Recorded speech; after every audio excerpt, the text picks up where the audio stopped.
répondu nombreux à cette cérémonie de passation de pouvoir entre le coordonnateur sortant que je suis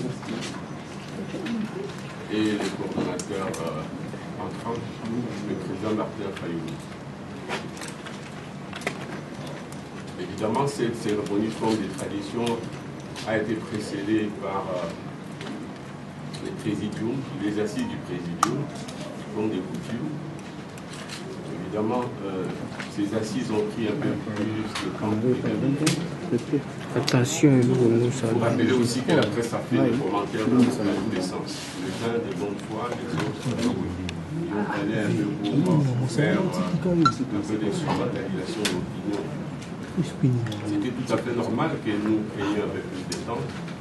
Pour deux raisons. La première, c'était que nous sommes dans un contexte de corona et qui fait que, de manière générale, on n'est pas ensemble et qu'on on organise nos assises par vidéoconférence. Et comme il s'agissait des débats, c'est la deuxième raison, nous devions réviser notre convention. S'il vous plaît, monsieur de la presse. Vous dérangez un peu trop, un peu de silence, s'il vous plaît. C'est ensemble, donc ça a dû nous prendre un peu de temps. Ce qui fait que nous sommes partis, je crois, du 23 septembre au 9 septembre. Au 9 octobre. Au septembre. Du 23 septembre au 9 octobre. Donc ça a pris un peu plus de temps.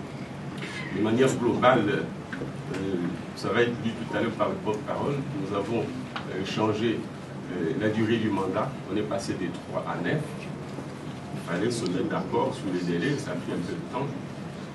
On se disait, est-ce qu'on peut aller à 6, à 9, donc on s'est mis d'accord sur 6 mois. Ensuite, nous avons dit, dans le contexte actuel difficile, pour simplifier la passation du pouvoir de manière à ce que désormais, la passation du pouvoir se fasse de manière automatique, qu'il n'y ait plus de rituels comme c'est le cas aujourd'hui. Ensuite, on a dû décider aussi que le membre, plutôt le parti des leaders, qui sont les fondateurs de la MOUCA, ce parti soit aussi membre adhérent, en attendant que les autres adhérents viennent. Ils seront soumis à un critérium, bien entendu. Voilà plus ou moins, je me limite à ça, les restes vous sera dit. Aussi, peut-être pour terminer, je dirais que mon mandat à moi s'est inscrit sur les signes ou les mots de la vérité des urnes, entendus comme vérité, expression de vérité qui respecte la volonté du peuple. Comme vous savez, les élections 2018, décembre 2018, ont débouché sur un chaos. Et nous, la MOUCA, nous demandions, par rapport à ces chaos, qu'on puisse récolter le voix. C'était ça pour nous la vérité des urnes. On ne nous a pas écoutés. On a dit, mais alors qu'on puisse publier les résultats. Comme ça, on pourra voir la vérité à travers la publication, circonscription par circonscription. On ne nous a pas écoutés. Et nous avons dit, la vérité, on peut l'avoir aussi en organisant des nouvelles élections, pour qu'on aille à la vérité des urnes. Là aussi, on ne nous a pas écoutés. Et nous avons dit, bon, très bien, on ne veut pas organiser des nouvelles élections, nous voulons des élections qui peuvent avoir lieu un peu plus tard, mais le plus tôt possible. Mais ça suppose qu'il faut passer par des réformes électorales qui concernent les élections elles-mêmes, toutes les élections, et qui concernent aussi la loi, plutôt la CENI. Nous avons dit la vérité des urnes entendues comme des réformes par lesquelles il faut passer pour que les prochaines que nous voulons anticiper, en tout cas les plus rapidement possible, que celles-là soient au moins traduites la vérité du choix de l'électeur. C'est pourquoi les combats de la MOUCA, j'ai essayé de les porter de la manière que vous savez, par des conférences, par des expositions, et aussi par les marches qu'on a eu à organiser. On a fait le tour du pays, on a fait le tour de l'administration. Voilà. Je peux me faire. Ont été adoptés et signés par le présidium de la MOUCA. Le premier acte, c'est la décision numéro 001 presse la MOUCA 10 2020 du 5 octobre 2020 modifiant la convention du 27 avril 2019 portant création de la plateforme politique la MOUCA.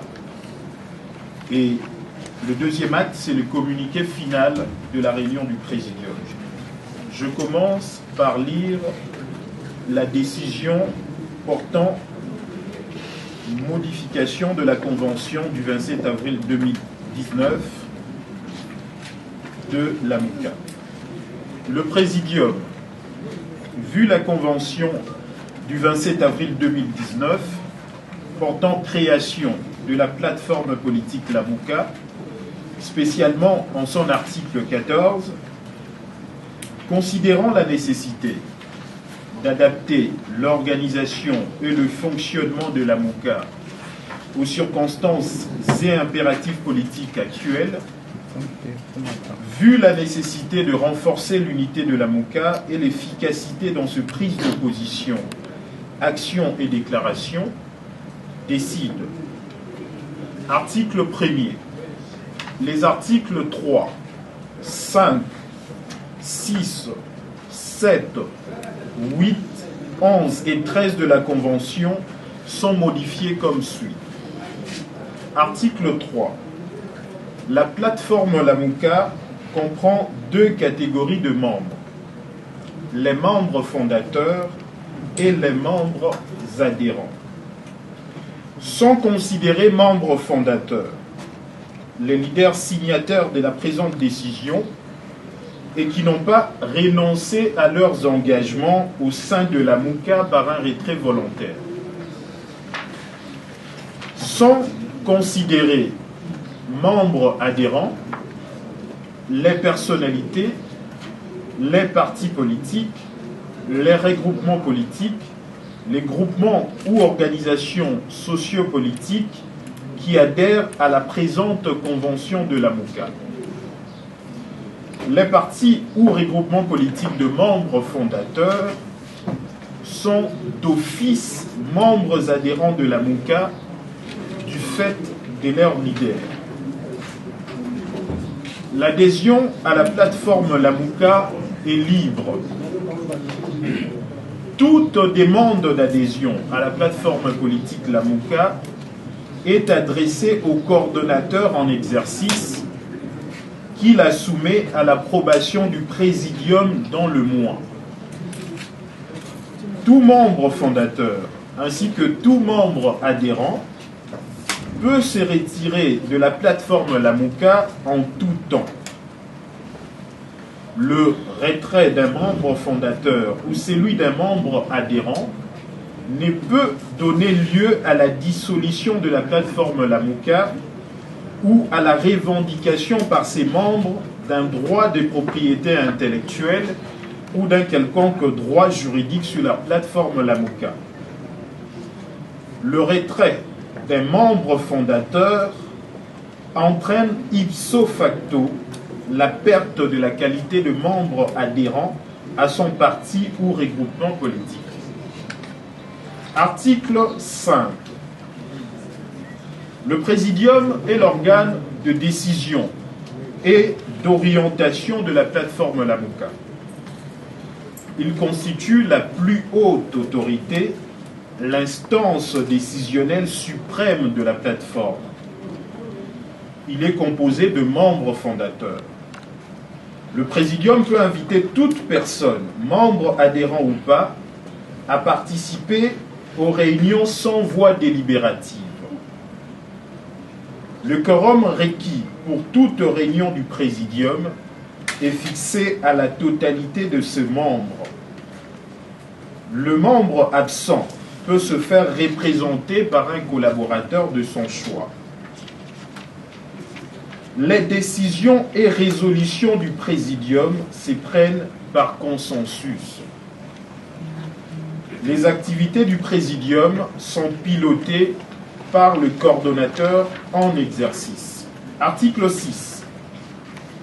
Le coordonnateur représente et engage la plateforme La MOUCA auprès de tiers.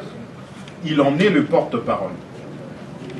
Il mène des actions et ou fait des déclarations au nom de la MOUCA après concertation préalable au sein du Présidium.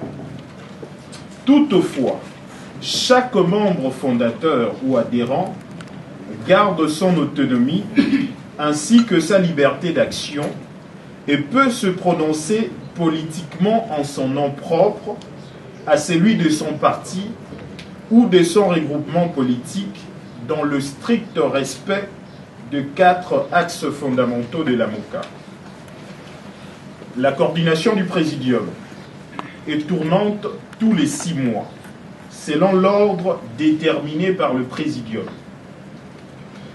À la fin du mandat du coordonnateur en exercice, la passation de pouvoir est automatique.